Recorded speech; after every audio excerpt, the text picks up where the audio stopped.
Welcome to LifeBlood. This is George G, and the time is right. Welcome to today's guest, strong and powerful Dr. Rob Fazio. Dr. Rob, are you ready to do this?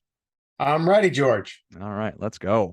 Dr. Rob is an executive advisor, speaker, member of the Forbes Coaching Council, and he's the best-selling author of BullyProof. Rob, tell us a little bit about your personal life, some more about your work, why you do what you do. Sure. Personal life. I am the dad of two girls, Reese and Ray, 6 and 2. And it's made me realize everything I thought I knew about influence actually is not true. Uh, live just outside of Philly. And why I do what I do. I've over the years, 20 years of doing this, you meet so many awesome people and you meet so many not so awesome people. And I really got caught up in being obsessed with this idea of power and helping people that get pushed around and dominated navigate those tough situations. I appreciate that. So, BullyProof, we are living through a really, really challenging time, and that might be a super nice way to put it. I don't I don't study cyberbullying that much. I'm just aware that it is awful, and particularly awful for young people, and particularly awful for young girls. Am I right, wrong, close? Yeah, so cyberbullying, I don't isn't my expertise as well. However, it's obviously more prevalent than it's ever been before. And I think where that transitions into the workplace is now that we're so much more virtual, there's actually more bullying and less kind of repair because there's not as much in-person time. So the damage is greater. Yeah. So bullying is something that's probably as old as time. Yeah, absolutely. It's as old as time, and I think that one of the biggest problems is we haven't done anything with that time to equip people to, navigate it. I can't tell you how many times I've been working with an organization or an executive, and if it's a high performer, they just kind of look the other way, and that just sends all the wrong messages throughout the organization. And it's wow. So the incentive is there where we've got Steve, and Steve is, our top XYZ salesperson or whatever. And yeah, it turns out Steve's a bit of a jerk and people don't really like him, and it's creating a toxic environment, but we need him because of the revenue he brings in. Yeah, and right, but if these companies actually did the math, they would realize financially it costs them much more to keep Steve around for the long term. I've even seen situations where other top talent will leave because of this guy, Steve. And what happens is people lose their initiative, right? They don't want to take discretionary effort and be top performers if there's someone sitting next to them that's just wreaking havoc. And where it gets really bad is for people that don't have positional power. They just stop giving information. There's less collective success. Yeah. I know me personally. I've dealt with awful people in the workplace, and I'm sure that everybody you talk to has some experience that they're more than interested in sharing with you. Um, so what, since it's as old as time and we've not solved it, we've not really had much impact on it, what is the way forward? I think there's a few things. I think number one, it's helping people right off the bat depersonalize the actual experience and to be able to take a step back and not get pulled into this reactive state where I feel like I have to either attack or avoid this person that is dominating me. I think another thing is we've got to equip people to be bully proof, to learn different skills so they aren't getting beaten down, teach them how to build alliances. And then thirdly, organizations need to have clear zero tolerance rule around certain behaviors. What's acceptable, what's not. And we need more leaders to be courageous and step up when there is dysfunctional behavior. Depersonalizing the experience. That's hard because it's so personal. It feels so personal, but the large majority of people that are getting bullied, it has nothing to do with him at all. It has to do with this person that's insecure or has unmet needs. And we get caught up in like, gosh, how could George treat me that way in front of all these people? But it really doesn't have anything to do with you unless you are in some way giving permission to this person to let them push you around. And that's why I go into this whole idea of your strength style and making sure that you're using subtle strength, or overt strength, as opposed to feeling like you're completely submissive or you've got to be completely dominant. All those two styles give more power to the person that's bullying. If you don't mind, I'd like to jump to three and then circle back to two. Would that be all right? Sure, go for it. So I was just thinking about this morning, when being in the environment that I was in. Now it's been about 10 years, and I still have, I don't know if it's a very mild form of PTSD, because I think about some of these scenarios all the time. And then I thought about this famous Warren Buffett quote. He said, in a chronically leaking vessel, sometimes it makes more sense just to find a new vessel than to try to plug the holes. So if the organization is not going to do and make a zero tolerance policy, I mean, is there anything that, can I do anything? Yes. So I use this framework of fit, fight, or flight, and it comes from research on successful intelligence by Bob Sternberg.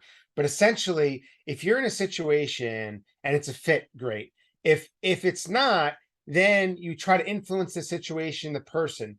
If you are not getting any results, if people aren't supporting you, then yes, there has to be flight. You've got to leave the situation. If you can't influence the environment, you've got to. And I know that's really difficult, but the damage it does to you physically, psychologically, economically, it's just too great. And you really can't risk that, because emotion has memory and your brain's going to get wired to think that like you're a victim. And we're trying to avoid that at all costs. I think something else that's really important is organizations just level setting and saying that we all engage in some type of dysfunctional behavior because we're human beings. And I've got kind of a checklist of 27 different bullying behaviors. And let's see where you are in that range so you can be kind of, take ownership of that for yourself and make sure you're not. You'd be surprised how many people don't even realize that they're bullying and dominating others. Hmm. That's really interesting. Yeah. I mean, I take it personally. Why would I do that? It's not a reflection of me, and this person who is my oppressor from my perspective maybe has no idea that they're even doing it. They've just been operating this way through their whole life. Yeah, exactly. So, my early years when I first started out doing advising, I did a lot of work downtown New York City. And I can't tell you how many people that are natural drivers that if they were bullying someone, they would think to themselves, oh, I'm helping this person just do it faster. They need my help. Right. Um, and we know that's actually not the case, right? Yeah, fascinating. So, okay. I Are organizations, are you seeing a trend of organizations taking this zero tolerance policy, starting to take this more seriously? Is it just completely subjective? I think it's subjective. I think that it's good that companies are talking more about ESG and how they govern and lead. Um, I still think the perception is right now at the end of the day, if someone's a top performer, they're not getting touched. So I think that there needs to be more done when there is dysfunctional behavior. I think that people that are truly narcissistic and bullies are really good at manipulating the system, right? Their boss will never see them doing these types of things.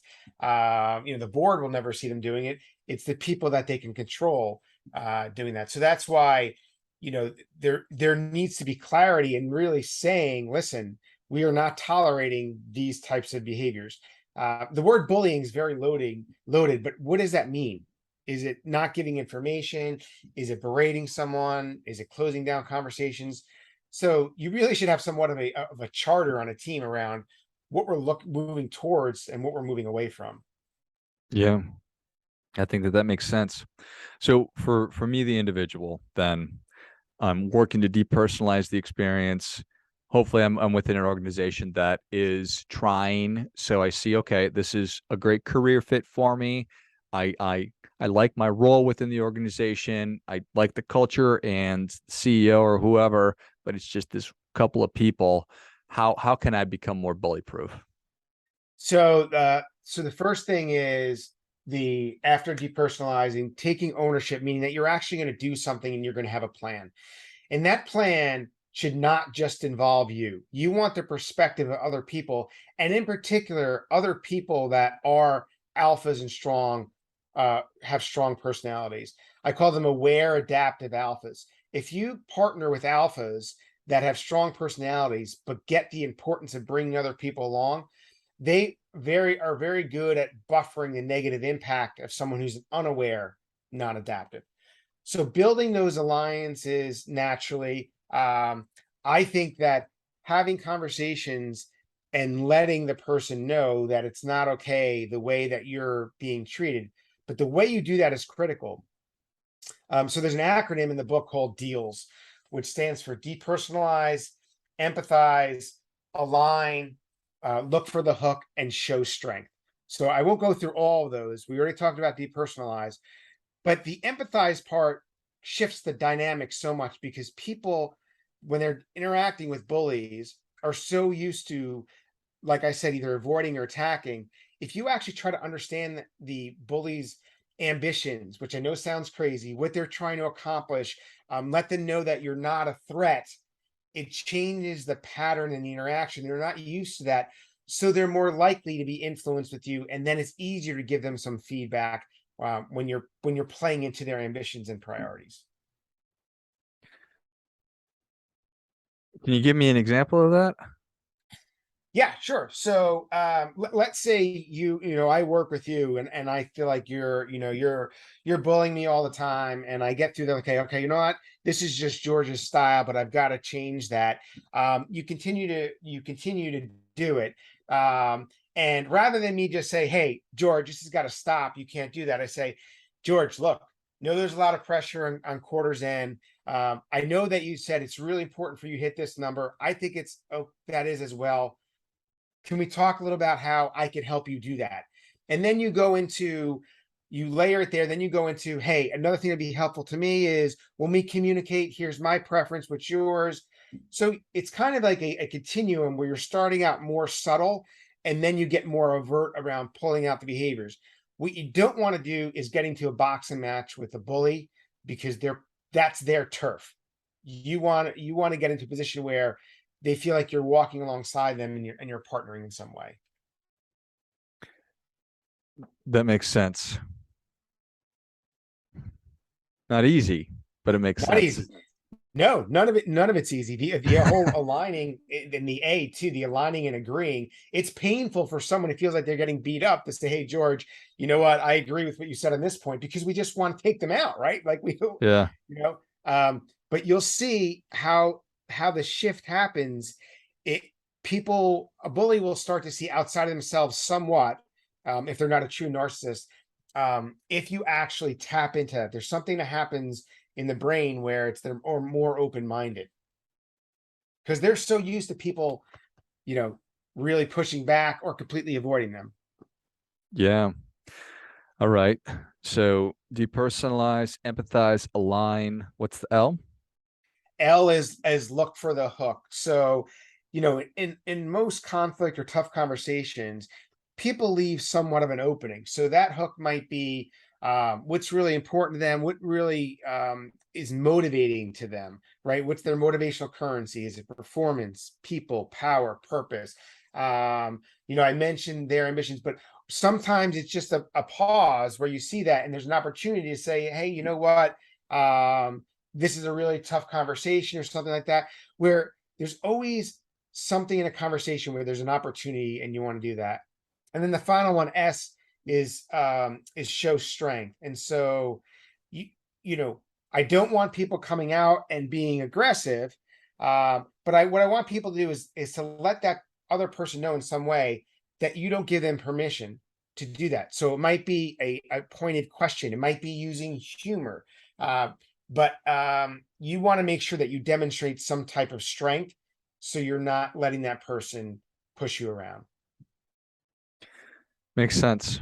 Makes a ton of sense. So taking ownership of the situation and having a plan and enlisting the help of aware and adaptive, strong people, alphas within the organization. Is that obvious who those people are? I don't think it's as obvious, but what I do is I get people a matrix and ask some questions, right? Does this person take the lead in situations, whether they're identified leader or expert? That's a good way to do it. And then there's some questions around, how well they are perceived to adapt. The other thing that's really important is what I call value-based power. So finding people that are self-ambitious, want to help other people, also want to help the organization, the business, and then overall society. So it's kind of like almost a balanced scorecard for how you use your power. That's a good way to identify people that could advocate for you as well. That makes a ton of sense. So people who are interested in the growth and success of the organization and the culture, if it's just somebody who is, that wants to burn the world down, that's probably not your guy or your gal. Or if they're just doing their job and clocking out at the end of the day, probably also not your ideal partner. Absolutely. And so it's the balance across those four facets, yourself, others, organization, and society. Where we get out of balance is if like someone's just completely self-ambitious and focused without counterbalancing that with something outside of themselves. And the best leaders are the ones that are self-ambitious, but they're just as motivated to elevate others in the organization. Those are the ones that gain credibility the fastest, and are able to help others more. They get a lot of power and credibility that way. Got it. Well, that makes a lot of sense. How hard is it? I mean, I'm thinking back to my personal experience and where I went wrong, and where I tried to do some of these steps just sort of intuitively. But it is my natural inclination to want to punch the bully in the nose, where I remember doing that and it didn't work for me at all. I Yeah. didn't actually punch anybody in the face. I think you understand what I'm saying. I do. Yes, I do. I'm Sicilian, so I know exactly what you're saying. um, I think that, some of it is philosophical in that we need to be the masters of our experience and to be able to rise above of our initial experience and what we're getting triggered about if we want to win the long-term game. We can't be strategic when we're stressed and being reactive. That's why I think having other people that are in this bully-proof alliance to help hold you true, right? I've worked with a lot of senior executives that, for lack of better terms, have been in traumatizing political car accidents, right? And it's tough for them to go back and lead. But if you have someone guide you and kind of walk you through that and reassure you and help you gain your confidence back, it goes a long way. The other thing is, I believe, there's so much more we're learning about neuroplasticity and our neural pathways. And I really believe the more we equip ourselves in a certain direction, and we could train our brain, and everything else follows. So it takes discipline and working on that. Um, and becoming bully proof it's the responsibility for the village, right? It's the individual that's getting bullied, it's the bully, and it's the organization. So it's a lot. Yeah. Well, I'm super grateful that you've done this work, because having a framework for dealing with these situations that invariably will happen to all of us at some point in our lives, or are currently happening to some of us in our lives, is extremely helpful. So thank you. Yeah, absolutely. And thank you for coming on the show. Where can people learn more about you? How can they engage, and where can they get a copy of BullyProof?